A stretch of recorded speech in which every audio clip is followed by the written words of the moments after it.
하나님 말씀은 창세기 2장 18절에서 25절 말씀입니다.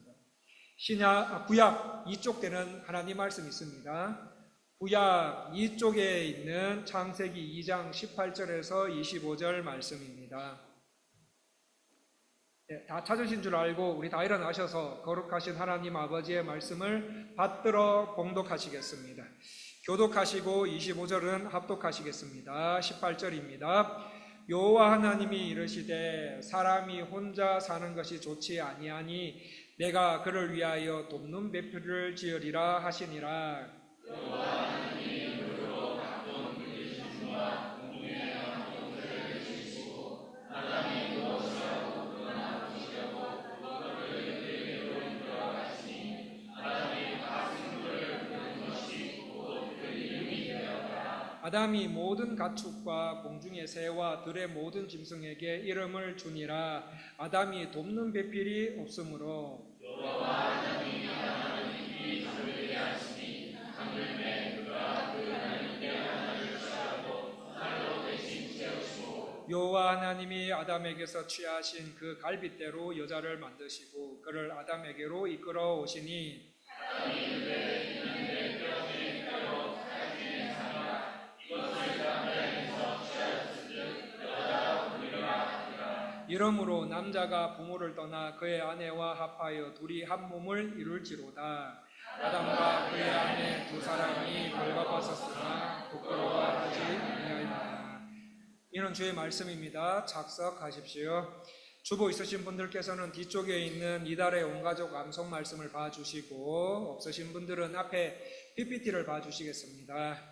5월달 우리 교회 영유아부부터 청년대학부 그리고 어른 성도님들까지 어른 성도님들의 온 가족 그러니까 온 가족 암송 말씀입니다. 다 같이 읽기를 시작하겠습니다. 로마서 12장 1절 말씀. 그러므로 형제들아 내가 하나님의 모든 자비하심으로 너희를 권하노니 너희 몸을 하나님이 기뻐하시는 거룩한 산제물로 드리라. 이는 너희가 드릴 영적 예배니라. 아멘. 우리 한 번 더 읽어볼까요? 자, 우리 이달의 온가족 암송 말씀 다 같이 읽기를 시작하겠습니다. 로마서 12장 1절 말씀. 그러므로 형제들아 내가 하나님의 모든 자비하심으로 너희를 권하노니 너희 몸을 하나님이 기뻐하시는 거룩한 산제물로 드리라. 이는 너희가 드릴 영적 예배니라. 아멘. 오늘 본문은 결혼과 가정에 대한 말씀입니다. 하나님은 천지와 만물을 지으실 때마다 보시기에 좋았더라 라는 말씀만 계속 하셨는데 보시기에 좋지 않았다라고 말씀하시는 첫 번째 사건을 오늘 만나게 되십니다. 여기 좋지 않았다라는 말은 나쁘다라는 의미보다 하나님의 창조 목적에 어울리지 않는다 이렇게 보시면 돼요. 하나님의 창조 목적에 어울리지 않는다. 하나님의 창조 목적에 어울리지 않는 모습 중에 하나가 바로 남자 혼자 사는 거예요. 남자 혼자 사는 것이다. 근데 꼭 남자만이 아니라 여자도 마찬가지다. 이렇게 말씀하고 계십니다. 그래서 하나님은 아담을 위해서 하와를 창조하시게 됩니다. 하나님께서 아담을 위해서 돕는 배필을 지어주시기를 결심하시고 제일 먼저 하신 일이 무엇입니까? 우리 19절 말씀 같이 한번 읽어보겠습니다. 19절 말씀 다 같이 읽기를 시작하겠습니다. 여호와 하나님이 흙으로 각종 들짐승과 공중의 각종 새를 지으시고 아담이 무엇이라고 부르나 보시려고 그것들을 여자를 가시니 아담이 각 생물을 부르는 것이 곧 그 이름이 되었더라. 18절에서 하나님이 사람 혼자 사는 것이 좋지 않다. 그러니 아담을 위해서 돕는 배필을 지어야겠다라고 말씀하십니다. 그런데 이 말씀하시고 난 뒤에 바로 하와를 지으시는 것이 아니라 어떻게 하십니까? 아담에게 각종 들짐승과 새들의 이름을 지어주게 하십니다. 아담은 하나님께 부여받은 권위와 지위로 짐승들의 이름을 지어주다가 보니까 모든 동물에는 다 암컷이 있고 수컷이 있는데 자기만 혼자라는 사실을 알게 됩니다. 나만 혼자 있네. 나는 지금 외로운 상태에 있네. 암수가 서로 붙어서 꽁냥꽁냥 하면서 자신들에게 이름 지어주기를 기다리고 있는 들짐승들을 보면서 나도 짝이 있었으면 좋겠다라는 생각을 갖게 하십니다. 성도님들, 하나님께서 하와를 만드시기 전에 아담 속에 무엇을 먼저 만들어 주십니까? 나도 짝이 있었으면 좋겠다라는 그 사모함을 먼저 만들어 주십니다. 그리고 하나님은 그 사모함과 간절함으로 하나님께 기도할 때 하나님께서 응답하시는 방식으로 우리 주님은 일하십니다. 우리는 종종 하나님께서 우리의 필요를 다 아시는데, 이미 다 아시는데 그러면 하나님이 미리 좀 채워주시면 안 되느냐, 이런 물음이 있을 때가 있습니다. 그런데 빌립보서 3장에 보시면은 너희 안에서 행하시는 하나님이시니 자기의 기쁘신 뜻을 위하여 너희의 소원을 두고 행하게 하신다라고 말씀하십니다. 하나님께서는 당신의 일을 하실 때 그냥 하시는 것이 아니라 어떻게 하십니까? 우리 속에 뭔가 사모하는 소원을 두고 하나님께 기도할 때 하나님의 때에 하나님 방식으로 응답해 주십니다. 여러분, 종종 우리의 삶을 도우시는 하나님의 능력을 언제 가장 많이 경험하게 됩니까? 내 인생이 저 밑바닥에 내쳐질 때지요. 내 인생이 저 밑바닥에 내쳐질 때입니다. 왜냐하면 내 인생이 깊은 밑바닥으로 내쳐지면 내쳐질수록 비로소 우리는 하나님에 대한 간절한 사모함을 갖기 때문이지요. 그리고 그 사모하는 마음이 기도로 연결이 되고 그 연결된 기도로 하나님께 그 기도를 들으신 하나님께서 응답하시고 채워주시게 됩니다. 에스겔을 한번 볼까요? 에스겔서를 보면 사람이 이르기를 이 땅이 황폐하더니 이제는 에덴 동산같이 되었고 황량하고 적막하고 무너진 성읍들의 성벽과 주민들이 있느니라. 나 여호와가 무너진 곳을 건축하며 황폐한 자리에 심은 줄 알리라. 나 여호와가 말하였으니 이루리라. 이렇게 회복의 말씀을 전하시면서 하나님이신 내가 말한 거니까 내가 틀림없이 이룰 거야 라고 말씀하시고는 그 다음에 바로 뭐라고 말씀하십니까? 이스라엘 족속이 이같이 자기에게 이루어 주기를 내게 구하여야 할지니라고 말씀하십니다. 하나님 우리 아버지는 어떤 분이십니까?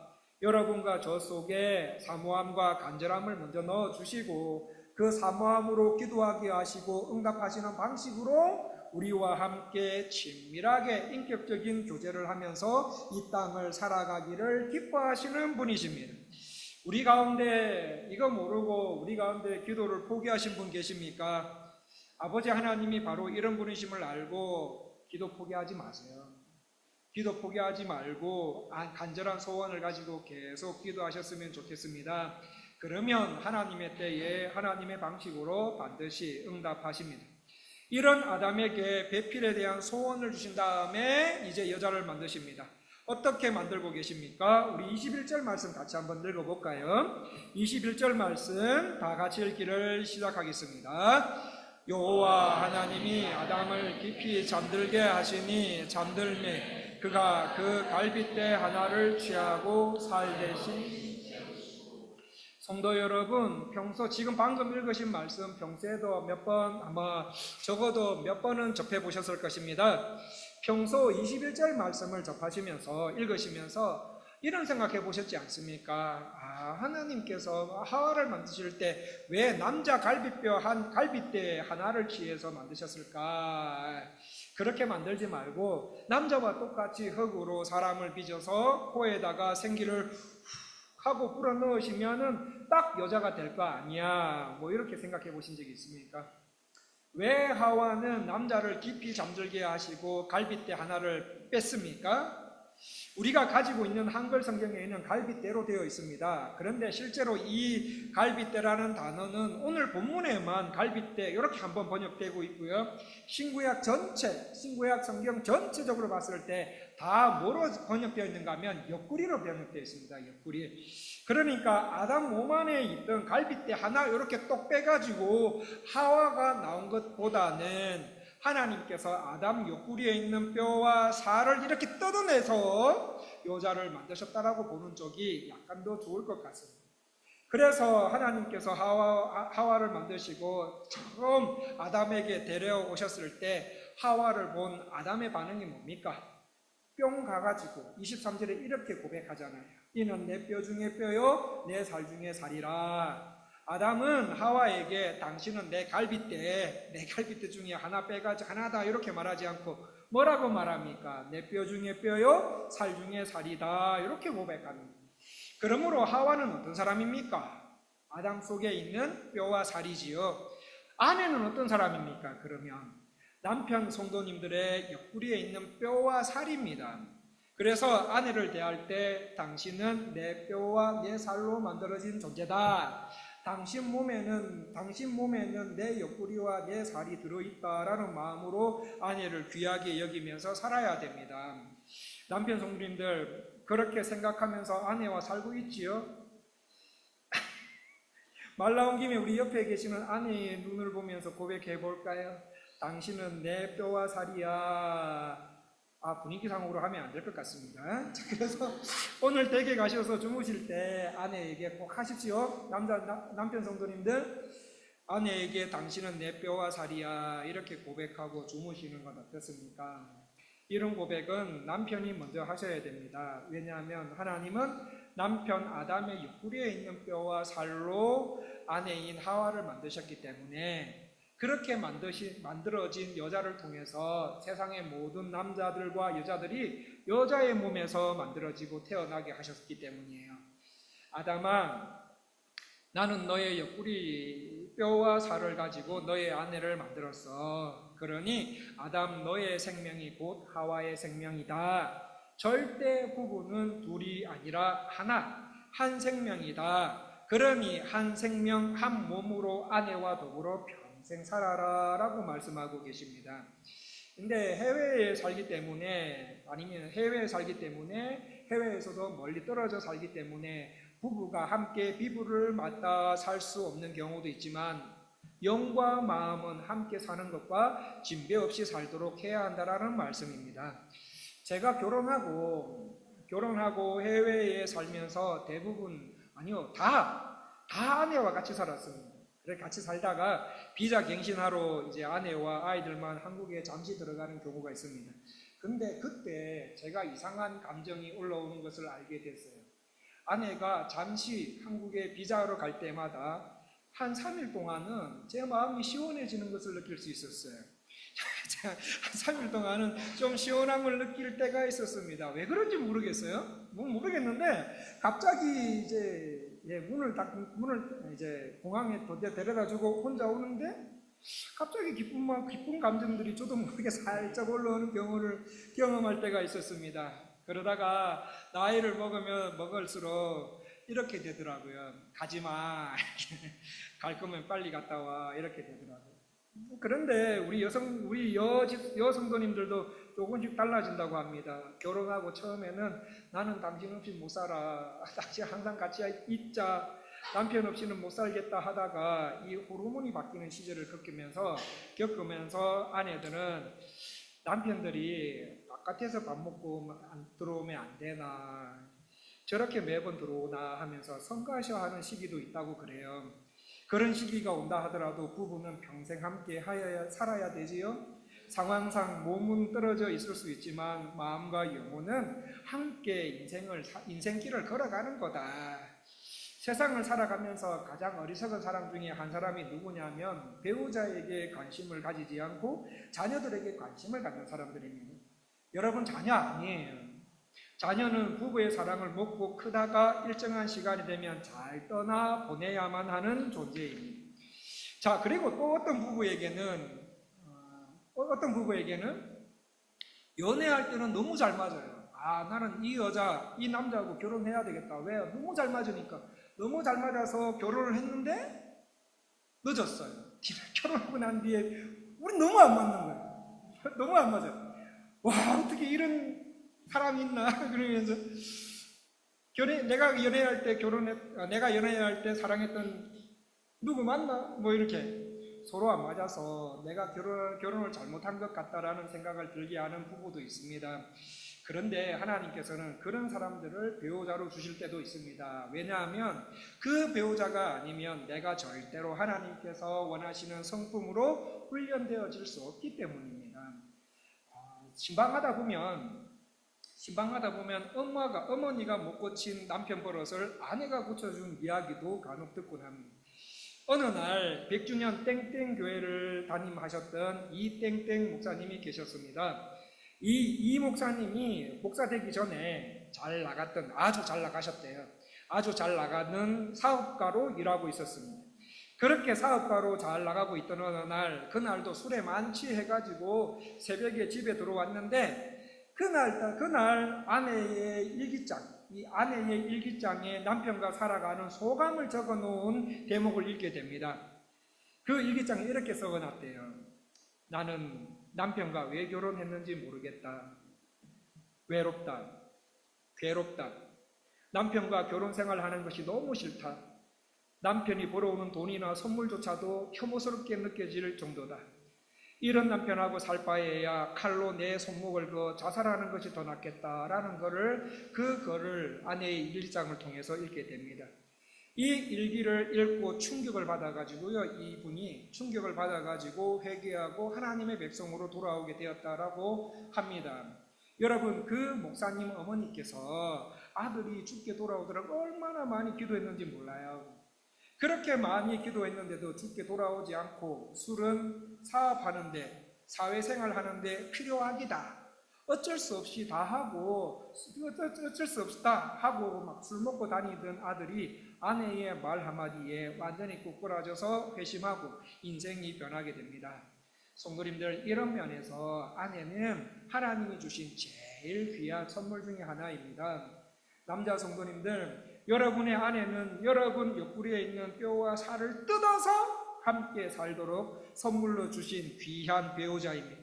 그러므로 평생 동안 아내를 책임지면서 귀하게 여기고 아끼고 사랑하고 희생하고 섬겨야 하는 하나님 다음으로 첫 번째, 절대로 아내를 세상적인 눈으로 판단하거나 형편없이 나쁜 말을 하거나 해서는 안 됩니다. 두 번째, 오늘 본문을 보시면 하나님께서 하와를 어떻게 만드셨는가, 그 부분이 나오고 있습니다. 성도 여러분, 어떻게 하와를 만드셨습니까? 21절 말씀을 다시 보시면 아담을 어떻게 한 후에요? 깊이 잠들게 한 후에 하와를 만드십니다. 아직 죄가 들어오기 전입니다. 그때는 아직 죄가 들어오기 전이고 죽음이나 고통이 없던 그 시대에 아담을 잠들게 했다라는 이 말씀을 오늘날 우리말로 풀이하면 하나님은 아담을 죽음에 맞먹는 수준으로 잠들게 하심을 통해서 여자의 생명을 만들어내셨다라는 말이에요. 즉, 남편의 죽음의 과정을 거치지 않으면 아내는 하나님께서 말씀하시는 아내를 만들어낼 수가 없다라는 말이에요. 그래서 신약에 오면 주님께서 여자들에게는 남편들에게 뭐 하라고요? 복종하라라고 말씀하시지요. 그렇게 복종하라 말씀하시고 남편들에게는 어떻게 아내를 사랑하라고 말씀하십니까? 구주가 교회를 사랑하셔서 십자가에 피 흘려 죽으신 것처럼 아내를 사랑하라. 죽으라는 거예요. 죽어라. 이 말은 남편이 죽음에 준하는 수고와 희생과 아픔이 있어야 아내가 성경이 말하는 돕는 베펠로스의 역할을 하게 된다라는 말이에요. 저는 오늘날 많은 남편들이 상당한 시간을 직장에서 보내고 집은 하숙집처럼 사는 남자들을 한인 목회를 하면서 많이 봐왔습니다. 그만큼 해외에 사는 남편들이 너무 바쁘게 일하신다는 거지요. 그런데 그렇게 사는 남편들이 집에만 오면은 어떤 남편은 아내에게 아내 역할 못한다고, 아내 역할 제대로 못한다는 불평들을 너무 쉽게 내뱉는 모습을 보게 됩니다. 여러분, 아내가 정말 돕는 건강한 배필이 되기 위해서는 구주께서 교회를 위해서 하신 것처럼 죽고 희생하는 과정이 반드시 있어야 된다는 말이에요. 여기 우리 청년 대학생들 있습니까? 청년 대학생들 꼭 좀 기억해 주십시오. 여러분들이 살아가면서 여러분에게 어떤 배우자를 하나님께서 주시게 될 때 그 한 사람을 위해서 죽음에 준하는 수고를 통해서 진실하고도 신실한 아내가 된다는 것을 생각하면서 결혼하셔야 돼요. 남편은 그저 열심히 직장 생활만 열심히 하면 된다, 열심히 하면 되고, 결혼하는 순간부터 아내는 밥해주고 빨래하고 집안일하고 하는 그런 왜곡된 남성 위주의 그림을 그리고 결혼을 해서는 절대 안 됩니다. 저는 한국교회, 해외 한인교회 성도들의 가정 문제는 대부분 남자들의 문제라고 믿는 사람이에요. 남자들이 너무 모르고 결혼을 하는 것처럼, 너무 모르고 결혼을 하는 것이지요. 저처럼. 남자 성도님들 집에서 살아계시는 분 있으십니까? 우리 남자 성도님들은 꼭 좀 남편인 내가 잘 죽어서 아내가 나를 진짜 돕는 배필이 되도록 해야지라는 마음으로 평생 사셔야 됩니다. 여러분, 본문에서 꼭 알고 넘어가야 할 제일 중요한 단어가 하나 있어요. 그게 뭐냐면 돕는 배필이라는 단어입니다. 18절과 21절에 아담을 돕는 배필, 아담을 위하여 돕는 배필할 때 배필은 영어로 헬퍼에 해당되는 말입니다. 헬퍼. 이 말까지만 딱 들으시면 우리 남자 성도님들, 이야, 이제 아내는 헬퍼구나. 아내는 헬퍼구나. 시간을 헤프게 써도 되는구나. 그럼 아내는 나보다 조금 낮은 위치에서 나를 돕는 사람이구나 라는 뉘앙스로 받아들일 수 있습니다. 여러분, 이 헬퍼라는 단어가 히브리어 명사형으로 쓰일 때는 전부 여호와 하나님을 가리키는 단어예요. 그러니까 하나님께서 아담을, 남편을 위해 아내를, 여자를 돕는 배필로 주셨다 이렇게 말할 때 그 돕는이라는 말은 마치 남자는 훨씬 우수하고 여자는 하등하다, 남자가 하는 일을 이루기 위해서 여자가 존재한다, 여자가 도와야 된다, 남편을 도와야 된다, 이런 개념으로 받아들여서는 안 됩니다. 여기서 돕다라는 단어는 여호와 하나님께서 주의 백성들을 어떻게 하셨어요? 주의 백성들을 주의 백성 되게 만드신 것처럼 아내는 남편이 주의 백성 되게 하나님 앞에 남편을 온전하게 세우도록 돕는 일을 아내가 해야 한다. 이게 헬퍼의 핵심 개념입니다. 그러니 우리 여성도님들은, 우리 교회의 모든 여성도님들은 여호와 하나님께서 주의 백성들을 주의 백성 되게 만들어 가신 것처럼 아내인 나는 남편이 주의 백성 되게 하나님 앞에 남편을 온전하게 설 수 있도록 돕는 일을 해야 된다 이거지요. 그러기 위해서는 내가 남편보다 먼저 주의 백성으로 서 있어야 된다라는 마음과 자세를 가지고 신앙생활을 하셔야 됩니다. 아내가 이 일을 할 수 있도록 하나님께서는 남편보다 아내에게 더 주신 것이 있습니다. 그게 뭐냐면 하나님의 마음을 알 수 있는 총명함을 남편보다 아내에게 더 주셨어요. 그리고 감성을 더 풍부하게 주셨고 섬세하고 따뜻함을 더 주셨어요. 그리고 저는 개인적으로 최고로 칩니다. 남편보다 오래 참는 능력을 아내에게 더 주신 거예요. 이러한 여자들은, 그래서 아내들은 어떻게 하느냐? 이러한 탁월함을 가지고 그 백성을 도우시는 하나님 아버지처럼 남편의 그 꺼끌꺼끌한 죄성을 깨가면서, 아내인 나도 죄성을 깨고 남편도 깨가면서 그 꺼끌꺼끌한 부분을 부드럽게 만들어가며 살아가는 것이 부부다, 결혼생활이다 이 말입니다. 성도님들, 우리는 죄인입니다. 죄인이라서 우리 몸 안에는 평평하고 부드러운 부분도 있지만 꺼끌꺼끌하고 모난 부분들이 더 많은 사람들입니다. 그 꺼끌꺼끌하고 모난 부분을 서로 부딪혀 깎을 것 깎고 다듬고 해서 한 몸, 한 생명으로 살아가기 위해서 남편은 어떻게 하느냐? 남편은 죽음에 준하는 수고를 하면서 아내를 대하고, 아내는 하나님으로부터 받은 그 탁월한 은사들, 총명함, 오래 참음 등으로 남편을 하나님의 사람으로 세워가면서 살아가야 되는 거예요. 어떤 경우에 때때로 부딪힐지라도, 때때로는 서로 살면서 때때로 부딪힐지라도 인내하고 서로 상처를 주고받더라도 하나님께서 저분을 내게 배우자로 주신 사람인 줄 알고 그 많은 상처와 아픔을 받아서 한 몸 되기를 힘써 지켜나갈 때 결혼 안에 두신 하나님의 귀한 복락들을 누리게 된다는 말씀입니다. 여러분, 이런 식으로 서로 보완해 가는 부분은요, 가정생활도 잘할 뿐만 아니라 사회생활도 잘하고 교회생활도 아버지 하나님 뜻대로 잘하고 잘 섬깁니다. 여러분, 예수님께서는 십자가 위에서 몸과 물과 피를 다 쏟으시면서 죽어주심으로 신부인 우리를 얻으셨지 않습니까? 얻으셨습니다. 그런데 이 사실을 알고 있는 남편들은 어떻게 하느냐? 예수님은 우리를 위해서 죽어주셨는데 예수님께 그렇다면 남편인 나는 예수님께서 죽으신 것처럼 죽지 않고 그대로 살아있습니다. 그대로 살아있는데 아내가 돕는 배필의 역할을 할 수 있을까요? 없습니다. 또 아내가 남편을 존중하고 순종하지 않는데 남편이 아내를 위해서 죽고 헌신적인 희생을 할 수 있을까요? 거의 못할 것 같습니다. 누가 먼저라 할 것 없이 아내들은 남편들을 머리로 여기셔야 돼요.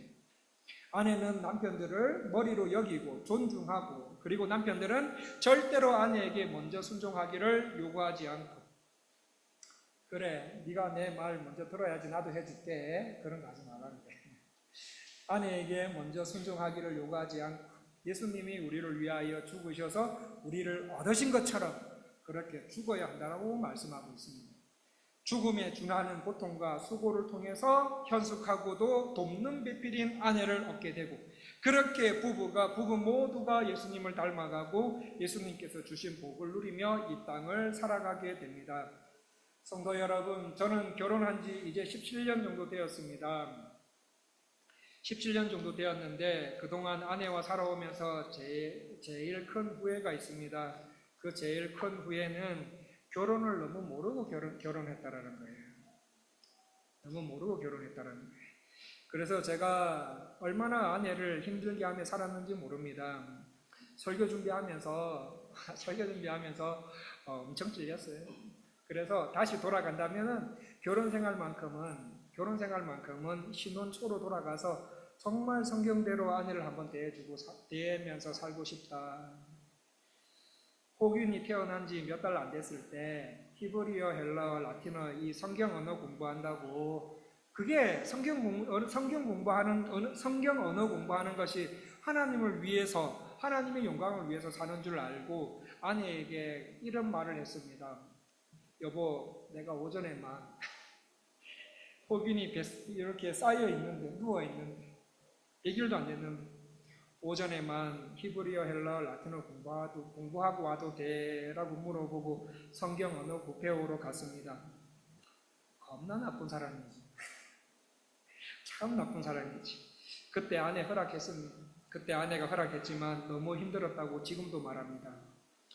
그런 행동들은 하나님의 영광을 가리는 거였구나. 총명한 아내와 결혼해서 총명을 가리는 역할을 남편인 내가 했구나 라는 사실에 너무 부끄럽고 수치스럽게 보낸 한 주였습니다.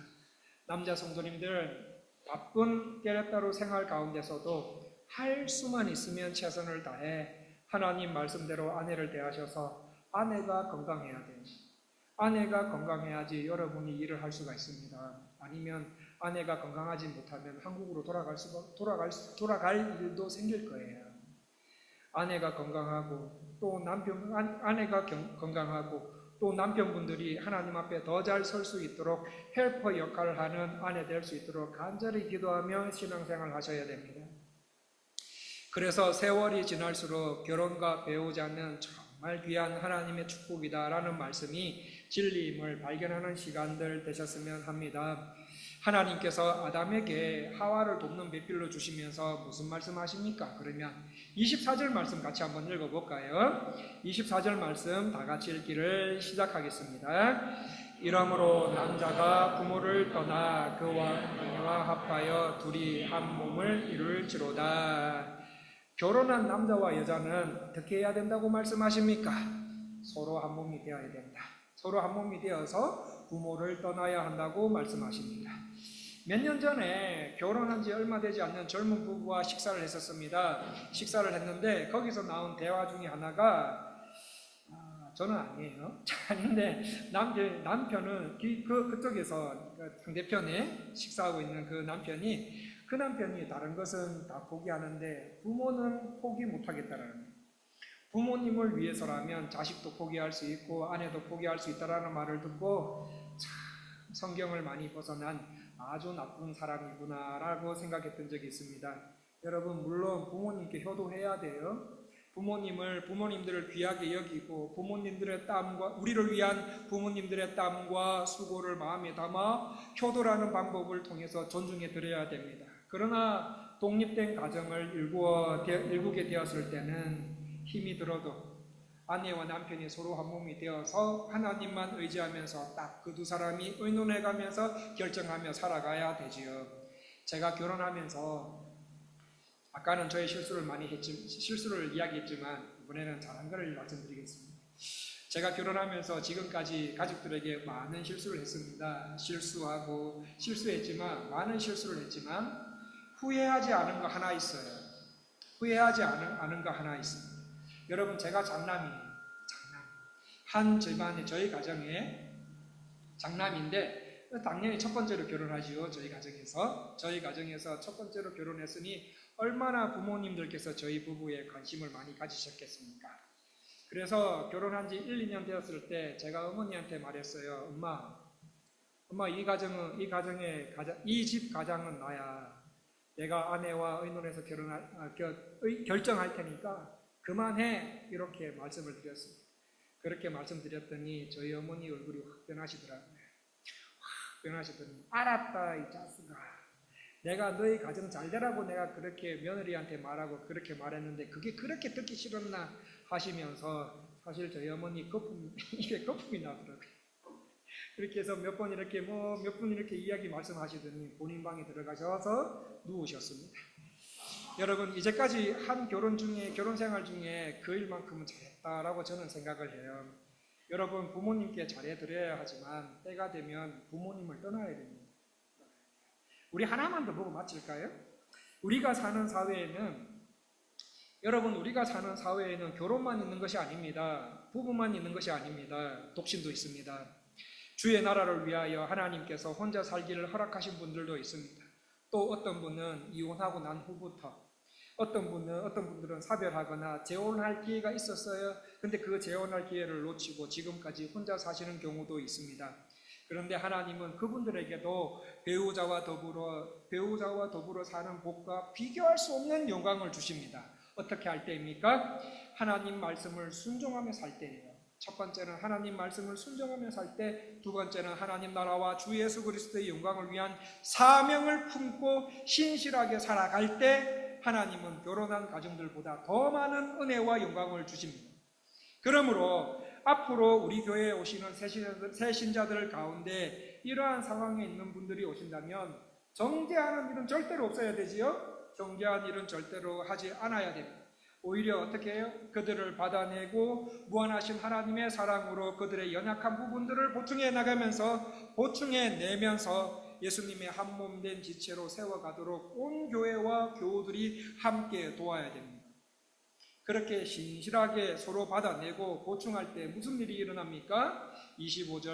마지막 25절에 보시면 아담과 하와 두 사람이 벌거벗었으나 조금도 뭐하지 않았다고요? 부끄러워하지 않았다.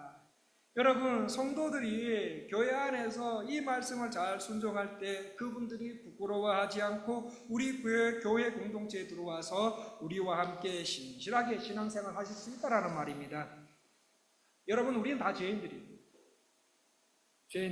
그러니 허물과 수치와 연약함이 나타날 때 절대로 놀라지 마십시오. 절대로 놀라지 말고 덮어줄 거는 덮어주고 감당할 거는 감당해내서 죄 말고는 어떤 수치와 부끄럼도 없는 복됨이 우리 공동체 안에 풍성하게 누려지도록 신앙생활을 하셔야 됩니다.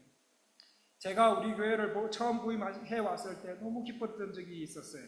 그게 뭐냐면 지금까지 거쳐온 다른 해외 한인교회에서 쉽게 찾아볼 수 없는 정직한 나눔, 더 정직하게 말하면 비교적 정직한 나눔, 비교적 정직한 나눔하실 수 있는 분들이 많았고 웬만한 수치와 실패들을 드러내기를 부끄러워하지 않는 성도님들이 많아서 너무 자랑스러웠습니다. 여러분, 우리 교회가 더 커지든 작아지든 그거 관계없이 부끄러움 없이 서로를 열어서 만나는 공동체가 되도록 여러분들께서 함께 손 모아주시고 공동체를 사랑하고 섬겨주시기를 간절히 원합니다. 말씀을 마무리하겠습니다. 오늘은 결혼과 가정에 대한 말씀을 보셨습니다. 이 말씀, 오늘 본문을 통하여서 하나님 아버지는 어떤 분이십니까? 여러분과 저 속에 사모함과 간절함을 먼저 주시고 그 사모함으로 기도하게 하시고 응답하시고 공급하시는 방법으로 우리와 친밀하게 이 땅을 살아가시기를 기뻐하시는 분이 바로 우리 하나님 아버지이십니다. 그러니 성도 여러분, 다른 거는 다 포기해도 기도만은 포기하지 마세요. 기도를 포기하지 않고 간절한 소원을 가지고 계속 기도하셨으면 합니다.